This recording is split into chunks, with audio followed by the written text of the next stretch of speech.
America ਤੇ ਭਾਰਤ ਵਿਚਕਾਰ understandings ਬਣ ਚੁੱਕੀਆਂ। ਇੰਡੀਆ ਰੂਸ ਤੋਂ ਵੱਡੀ ਮਾਤਰਾ 'ਚ ਤੇਲ ਖਰੀਦਦਾ ਕਿ ਵਾਘਾ ਬਾਰਡਰ ਖੁੱਲ ਸਕਦਾ। Jio ਨੇ 4G ਨੈਟ ਜਦੋਂ ਲਾਂਚ ਕੀਤਾ ਤਾਂ ਬਿਲਕੁਲ ਫ੍ਰੀ ਕੀਤਾ ਸੀ। ਅਮਰੀਕਾ ਨੇ ਇੰਡੀਆ ਦੀ ਈਰਾਨ ਸਥਿਤ ਬੰਦਰਗਾਹ ਚਾਬਹਾਰ ਤੇ ਪਾਬੰਦੀਆਂ ਲਾ ਦਿੱਤੀਆਂ ਸੀ। ਖੁੱਲੀਆਂ ਜ਼ਮੀਨਾਂ ਹੋਣ ਕਰਕੇ ਉਹ ਵੱਡੇ ਕਿਸਾਨ ਇੱਧਰ ਵਾਂਗੂ ਛੋਟੇ ਨਹੀਂ, ਕਿਸਾਨ ਮੁਕਾਬਲੇ ਚੋਂ ਹੀ ਬਾਹਰ ਹੋ ਚੁੱਕਾ। ਅਸੀਂ ਕਿਸਾਨਾਂ ਨਾਲ ਭਾਵੇਂ ਕਿ ਭਾਰਤ ਵਿੱਚ ਦੂਜੇ ਮੁਲਕਾਂ ਦੇ ਮੁਕਾਬਲੇ ਨੈਟ ਸਸਤਾ, ਸੈਂਟਰਲ ਏਸ਼ੀਆ ਨਾਲ ਹੋਣ ਵਾਲਾ ਵਪਾਰ ਹੋ ਚੁੱਕਾ ਸੀ। ਅਮਰੀਕਾ ਨੇ 6 ਮਹੀਨਿਆਂ ਲਈ ਇਹ ਪਾਬੰਦੀਆਂ ਚੁੱਕ ਦਿੱਤੀਆਂ। ਇਹ ਟ੍ਰੇਡ ਡੀਲ ਕਿਸਾਨਾਂ ਲਈ ਚੰਗੀ ਆ ਜਾਂ ਮਾੜੀ?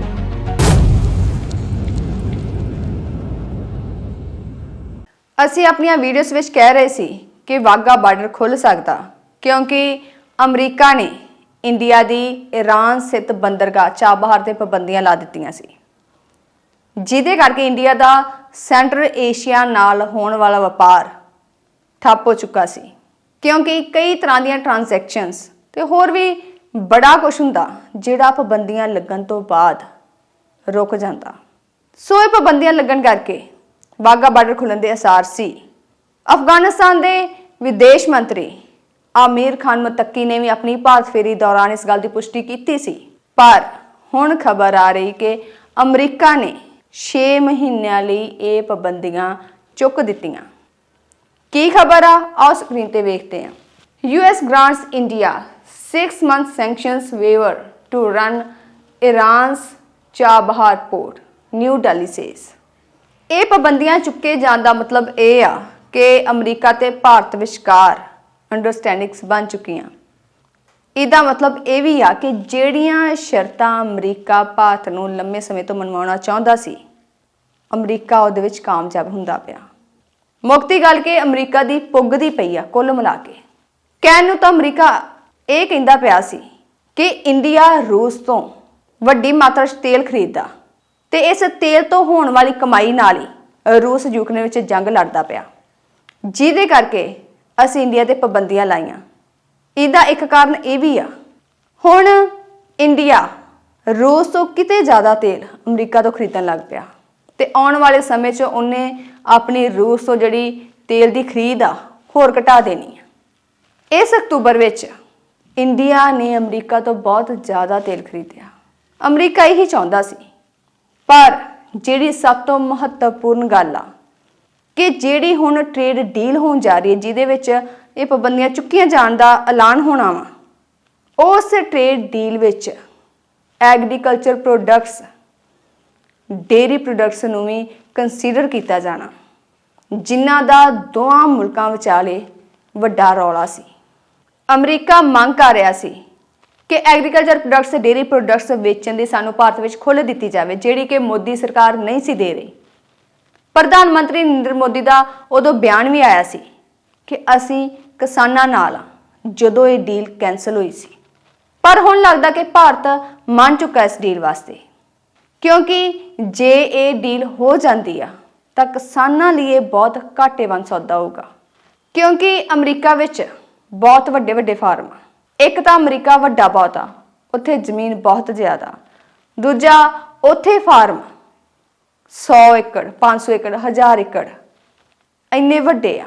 ਤੀਜਾ, ਉੱਥੋਂ ਦੇ ਕਿਸਾਨ ਤਕਨੀਕ ਦੀ ਬਹੁਤ ਜ਼ਿਆਦਾ ਵਰਤੋਂ ਕਰਦੇ ਆ, ਕਿਉਂਕਿ ਖੁੱਲੀਆਂ ਜ਼ਮੀਨਾਂ ਹੋਣ ਕਰਕੇ ਉਹ ਵੱਡੇ ਕਿਸਾਨ ਆ, ਇੱਧਰ ਵਾਂਗੂ ਛੋਟੇ ਨਹੀਂ। ਤਕਨੀਕ ਦੀ ਵਰਤੋਂ ਕਰਨ ਕਰਕੇ ਲਾਗਤ ਖਰਚਾ ਬਹੁਤ ਘੱਟ ਹੁੰਦਾ ਤੇ ਉਤਪਾਦਨ ਬਹੁਤ ਜ਼ਿਆਦਾ ਹੁੰਦਾ।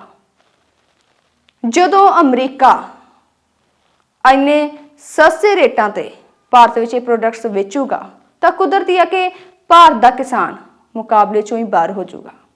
ਜਦੋਂ ਕਿਸਾਨ ਮੁਕਾਬਲੇ ਚੋਂ ਬਾਹਰ ਹੋ ਗਿਆ ਤਾਂ ਉਹ ਹਾਰ ਹੰਮ ਕੇ ਬੈਠ ਜਾਊਗਾ, ਕਿਉਂਕਿ ਜਦੋਂ ਖੇਤੀਬਾੜੀ ਚੋਂ ਆਮਦਨੀ ਕੋਈ ਨਾ ਹੋਈ ਤਾਂ ਕਰੂਗਾ ਕੀ? ਘਰ-ਬਾਰ ਰੋਜੀ ਰੋਟੀ ਚਲਾਉਣ ਵਾਸਤੇ ਉਹ ਕਿਸੇ ਹੋਰ ਰੁਜ਼ਗਾਰ ਵੱਲ ਲੁਰੂਗਾ। ਹੋਰਾਂ ਰੁਜ਼ਗਾਰਾਂ ਵੱਲ ਪੈ ਕੇ ਉਹ ਖੇਤੀਬਾੜੀ ਤੋਂ ਬਾਹਰ ਹੋ ਚੁੱਕਾ। ਫਿਰ ਇਹਨਾਂ ਪ੍ਰੋਡਕਟਸ ਦੀ ਮਾਰਕੀਟ ਵਿੱਚ ਕੰਪਨੀਆਂ ਦੀ ਪੂਰੀ ਤਰ੍ਹਾਂ ਮੋਨੋਪੋਲੀ ਹੋ ਜਾਣੀ ਆ। ਫਿਰ ਇਹ ਆਪਣੀ ਮਨਮਰਜ਼ੀ ਦੇ ਰੇਟ ਲਾਉਣਗੀਆਂ ਖਾਣ ਪੀਣ ਵਾਲੀਆਂ ਚੀਜ਼ਾਂ ਦੇ। ਮੋਨੋਪੋਲੀ ਹੁੰਦੀ ਕੀ ਆ, ਆਓ ਸਮਝੀਏ। ਤੁਹਾਨੂੰ ਯਾਦ ਹੋਊਗਾ ਕਿ 2016 ਵਿੱਚ ਟੈਲੀਕਾਮ ਸੈਕਟਰ ਵਿੱਚ ਰਿਲਾਇੰਸ ਜੀਓ ਨੇ 4G ਨੈਟ ਜਦੋਂ ਲਾਂਚ ਕੀਤਾ ਤਾਂ ਬਿਲਕੁਲ ਫ੍ਰੀ ਕੀਤਾ ਸੀ। ਉਹਨੇ ਡਾਟਾ ਵੀ ਫ੍ਰੀ ਦਿੱਤਾ, ਨਾਲ ਕਾਲਿੰਗ ਵੀ ਫ੍ਰੀ ਦਿੱਤੀ।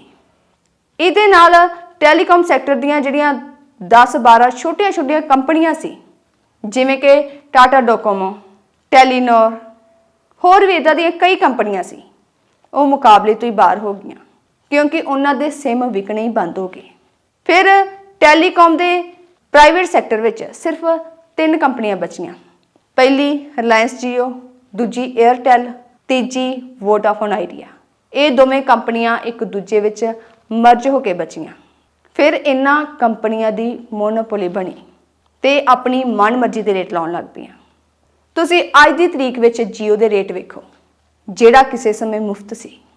ਭਾਵੇਂ ਕਿ ਭਾਰਤ ਵਿੱਚ ਦੂਜੇ ਮੁਲਕਾਂ ਦੇ ਮੁਕਾਬਲੇ ਨੈਟ ਸਸਤਾ, ਪਰ ਮੋਨੋਪੋਲੀ ਬਣ ਜਾਣੀ ਬਹੁਤ ਵੱਡੀ ਗੱਲ ਆ ਤੇ ਬਹੁਤ ਮਾੜੀ ਗੱਲ ਆ। ਇਹੀ ਕੁਛ ਹੁਣ ਖਾਣ ਪੀਣ ਦੀਆਂ ਵਸਤੂਆਂ ਜਿਹੜੀਆਂ ਅਸੀਂ ਰੋਜ਼ਮर्रा ਜ਼ਿੰਦਗੀ ਵਿੱਚ ਵਰਤਦੇ ਹਾਂ ਉਹਨਾਂ 'ਚ ਹੋਣ ਜਾ ਰਿਹਾ। ਜੇ ਇਹ ਟ੍ਰੇਡ ਡੀਲ ਭਾਰਤ ਤੇ ਅਮਰੀਕਾ ਵਿਚਕਾਰ ਹੋ ਜਾਂਦੀ ਆ ਤੇ ਇਸ ਟ੍ਰੇਡ ਡੀਲ ਦਾ ਹੋਣਾ ਲਗਭਗ ਤੈਅ ਆ, ਕਿਉਂਕਿ ਭਾਰਤ ਅਮਰੀਕਾ ਸਾਹਮਣੇ ਇੱਕ ਤਰ੍ਹਾਂ ਨਾਲ ਪੂਰੀ ਤਰ੍ਹਾਂ ਝੁਕ ਚੁੱਕਾ ਤੇ ਰੂਸ ਤੋਂ ਪਾਸਾ ਵਟ ਚੁੱਕਾ। ਭਾਰਤ ਹੁਣ ਤੇਲ ਵੀ ਜ਼ਿਆਦਾਤਰ USA ਤੋਂ ਹੀ ਲੈ ਰਿਹਾ, ਜਿਹਦੇ ਕਰਕੇ ਅਮਰੀਕਾ ਨੇ ਚਾਬਹਾਰ ਬੰਦਰਗਾਹ ਤੇ ਲਾਈਆਂ ਪਾਬੰਦੀਆਂ ਤੋਂ ਭਾਰਤ ਨੂੰ 6 ਮਹੀਨੇ ਦੀ ਛੋਟ ਦੇ ਦਿੱਤੀ ਆ। ਤੇ ਜਿਹੜੀ ਅਮਰੀਕਾ ਨੇ ਭਾਰਤ ਤੇ ਟੈਰਿਫ ਪੈਨਲਟੀ ਲਈ ਸੀ, ਆਉਣ ਵਾਲੇ ਸਮੇਂ 'ਚ ਉਹਦੇ 'ਚ ਵੀ ਛੋਟ ਦੇ ਦਿੱਤੀ ਜਾਊਗੀ। ਇੰਡੀਆ ਦਾ ਜ਼ਿਆਦਾਤਰ ਵਪਾਰ USA ਨਾਲ ਹੀ ਚੱਲਦਾ ਤੇ ਇਹ ਵਪਾਰ ਬਿਲੀਅਨ ਡਾਲਰਸ ਦਾ। ਟੈਰਿਫ ਪੈਨਲਟੀ ਤੋਂ ਬਾਅਦ ਇਸ ਵਪਾਰ ਵਿੱਚ ਖੜੋਤ ਆ ਗਈ ਸੀ, ਜਿਹੜੀ ਕਿ ਇਸ ਟ੍ਰੇਡ ਡੀਲ ਤੋਂ ਬਾਅਦ ਦੂਰ ਹੋ ਜਾਣੀ ਆ ਤੇ ਉਹ ਵਪਾਰ ਪਹਿਲਾਂ ਦੀ ਤਰ੍ਹਾਂ ਹੀ ਚੱਲ ਪੈਣਾ। ਇਹ ਟ੍ਰੇਡ ਡੀਲ ਕਿਸਾਨਾਂ ਲਈ ਚੰਗੀ ਆ ਜਾਂ ਮਾੜੀ ਆ? ਤੁਹਾਡਾ ਇਹਦੇ ਬਾਰੇ ਕੀ ਵਿਚਾਰ ਆ, ਇਹ ਤੁਸੀਂ ਦੱਸੋ।